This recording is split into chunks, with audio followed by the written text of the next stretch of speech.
ब्रजभूषण शरण सिंह जो चहेता है भाजपा के सांसद, प्रधानमंत्री और अमित शाह का, गृह मंत्री का, उसको जेल जाने से बचाने के लिए ये जांच टीम के नाम पर, मैं ये कहता हूं, हमारे देश में ये संविधान के नाम पर, पुलिस व्यवस्था के नाम पर बहुत बड़ा कलंक है। जैसे ही चार्जशीट अदालत में सबमिट कर दी जाएगी, तत्काल पुलिस के जांच अधिकारी और सरकार कहेगी हमारे हाथ कट गए हैं।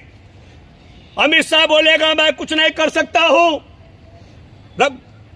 अनुराग ठाकुर कहेगा मैं कुछ नहीं कर सकता हूं, नरेंद्र मोदी कहेगा मैं कुछ नहीं कर सकता हूं, और जो 18 साल या उससे बड़ी उम्र का व्यक्ति हो उसके पास जाके अपनी शिकायत कर दे और वह मदद ना करे तो ऐसी स्थिति में उसे 6 महीने की सजा भुगतनी पड़ती है। और तब मैं ये मानता हूं कि ब्रजभूषण शरण सिंह ने पास्को एक्ट में बदलाव कराने में कामयाबी इसलिए हासिल कर दी है कि भारत में इससे पहले पास्को एक्ट के तहत 67,000 मामले विचाराधीन है और उसमें प्रावधान है कि जब भी कोई व्यक्ति इस तरह के मामले में बुक होगा तो तत्काल उसके खिलाफ एफआईआर दर्ज, और एफआईआर दर्ज होने के बाद उसकी गिरफ्तारी तय है। किसका बज रहा है? और ऐसी गिरफ्तारी के मामले में पास्को एक्ट के मुकदमे के लिए मैं शुरुआत करना चाहता हूं।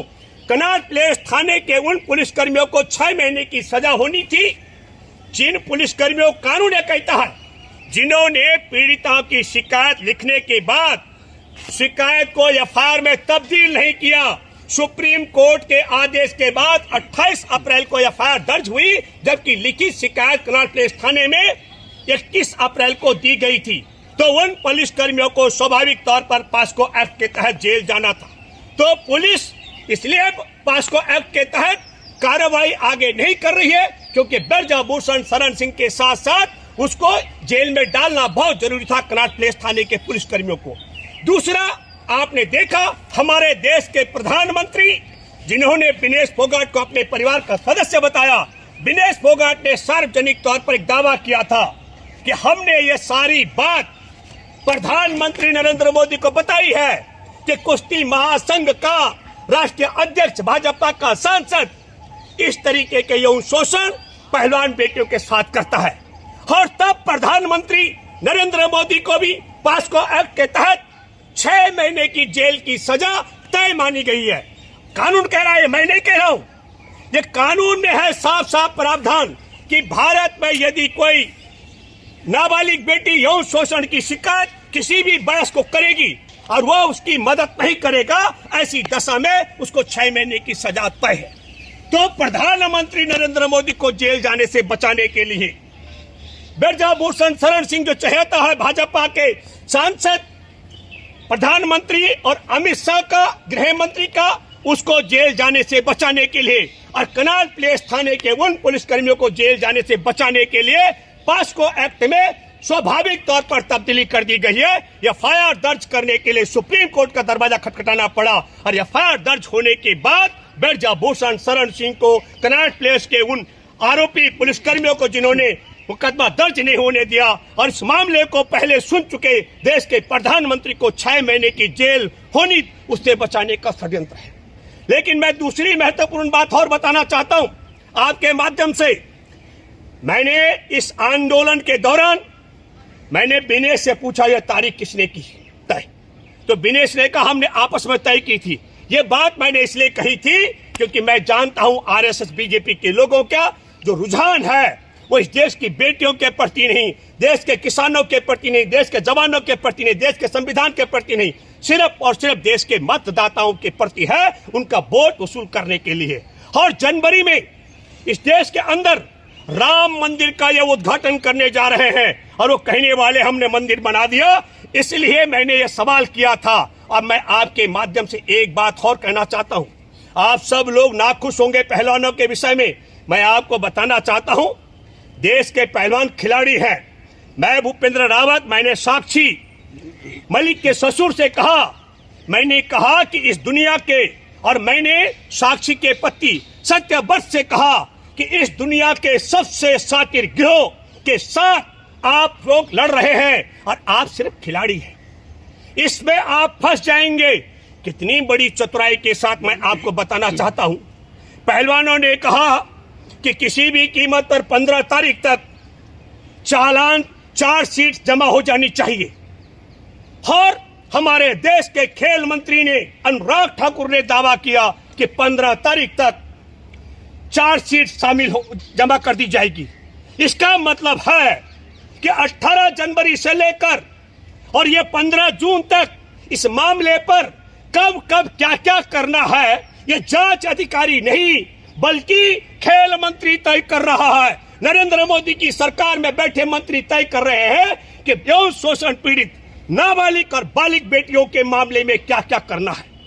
और दूसरी बात, अगर ये सब कर रहे हैं तो मैं ये मानता हूं कि यह जांच टीम के नाम पर, मैं ये कहता हूं हमारे देश में ये संविधान के नाम पर, पुलिस व्यवस्था के नाम पर बहुत बड़ा कलंक है, बहुत बड़ा दाग है।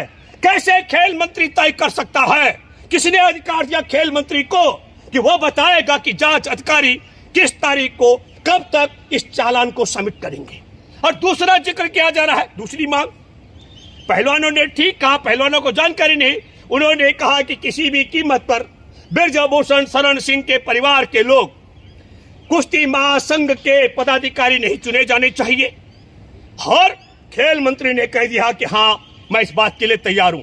मैं बिल्कुल, हम ब्रजभूषण शरण सिंह और उसके बुजुर्गों को किसी भी कीमत पर, मैं भूपेंद्र रावत और मेरे तमाम देश के किसान आंदोलन के सामाजिक संगठन के लोग नहीं चाहते हैं कि ऐसा नालायक और ऐसे नालायक व्यक्ति के गुर्गे हमारे देश में कुश्ती महासंघ के किसी हिस्से का पदाधिकारी बने। लेकिन कानूनी तौर पर मैं बात कर रहा हूं, कानूनी तौर पर यह कि जो फेडरेशन में वोट डालने का हक है, या तो अनुराग ठाकुर को, अमित शाह, नरेंद्र मोदी को सार्वजनिक करना चाहिए कि वह कौन से तौर तरीके हैं। देश जानना चाहता है, 140 करोड़ आबादी, कि तुमने ब्रजभूषण शरण सिंह और उसके परिवार को, उसके चाहने वाले जो पहले से ही कुश्ती महासंघ में अलग अलग चुने गए हैं, उनको चुनाव से बाहर रखने की कौन सी प्रक्रिया अपनाई है? क्योंकि कुश्ती महासंघ स्वतंत्र बोर्ड की इकाई है, और जब अगर वो स्वतंत्र नहीं है तो फिर अनुराग ठाकुर को, अमित शाह, नरेंद्र मोदी को बताना चाहिए, जब देश की बेटियां 18 जनवरी को आ गई थी तो हे नालायकों, तुमने 18 जनवरी को तत्काल क्यों नहीं मुकदमा दर्ज करवाया यौन शोषण का और पास्को के तहत, और क्यों गिरफ्तार नहीं कराया, और क्यों उसको ब्रजभूषण शरण सिंह को कुश्ती महासंघ के पद से हटाया? कुश्ती महासंघ के पद से स्वाभाविक तौर पर जब ब्रजभूषण का कार्यकाल पूरा हो गया तब हटाया गया। मैं इसलिए कहना चाह रहा हूं, तीसरी मांग कही गई है कि तत्काल आप चुनाव कराइए। इसके लिए तो विश्व कुश्ती संघ का एक नोटिस भारत में आ चुका है।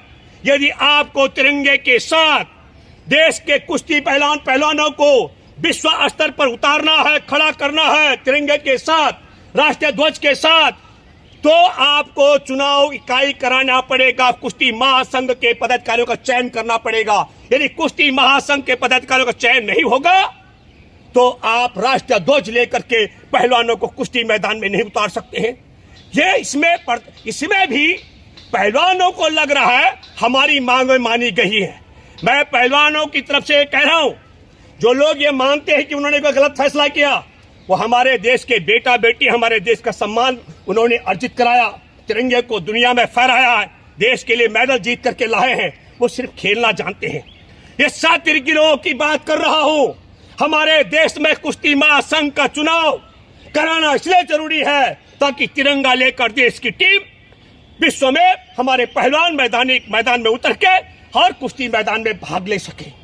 और हमारे देश में एक और बात कही जा रही है खिलाड़ियों के माध्यम से, वो कह रहे हैं कि 15 तारीख को चार्जशीट जमा हो जाने के बाद हमारी बात नहीं मानी गई तो हम आंदोलन करेंगे। मैं आपके माध्यम से कहना चाहता हूं, जैसे ही चार्जशीट अदालत में सबमिट कर दी जाएगी, तत्काल पुलिस के जांच अधिकारी और सरकार कहेगी हमारे हाथ कट गए हैं। अमित शाह बोलेगा मैं कुछ नहीं कर सकता हूं, अनुराग ठाकुर कहेगा मैं कुछ नहीं कर सकता हूं, नरेंद्र मोदी कहेगा मैं कुछ नहीं कर सकता हूं, और पुलिस के डीसीपी साहिबा और उनके साथ की पूरी टीम कहेगी मैं कुछ नहीं कर सकता हूं। और मैं भूपेंद्र रावत भी कहूंगा, चालान सबमिट होने के बाद, और मेरे जैसे तमाम जो सच बोलने की ताकत रखते हैं, वो कहेंगे कि खिलाड़ियों, हम आपके साथ थे, हम आपके साथ हैं, हम आपके साथ रहेंगे, क्योंकि आप देश के बेटा बेटी हैं, आप देश का सम्मान और गौरव है। लेकिन यह मामला जब चालान के माध्यम से अंदर चला जाएगा, तो तब सिर्फ और सिर्फ वकीलों की भूमिका भर रहती है। और मैं एक बड़ा अहम सवाल देशवासियों आपसे करना चाहता हूं। हमारे देश की बेटियों से कहा जा रहा है, सबूत लेकर के आइए और बताइए कि कैसे कैसे ब्रजभूषण शरण सिंह ने आपका कहां पर यौन शोषण किया था। आपने उसकी जो वीडियो बनाई है वो हमें दीजिए, जो ऑडियो रिकॉर्डिंग है वो हमें दीजिए, जो फोटोग्राफी आपने की है हमें दीजिए। मैं आपके माध्यम से एक बात कहना चाहता हूं, जिस शख्स के खिलाफ 67,000 मामलों में एक पास्को एक्ट के तहत जो बुक हुए उन्हें जेल जाना पड़ा, एकमात्र शख्स है जिसके खिलाफ पूरी मोदी सरकार, नरेंद्र मोदी स्वयं, अमित शाह गृह मंत्री और पुलिस के एक अधिकारी की हिम्मत नहीं पड़ रही जुबान खोलने की। ऐसे ताकतवर व्यक्ति के खिलाफ हमारे देश में मेडल विजेता विनेश फोगाट, साक्षी मलिक, बजरंग पूनिया और तमाम जो लड़ रहे हैं, मैं उनको सैल्यूट करता हूं, लेकिन उनकी ताकत देखिए कितनी है।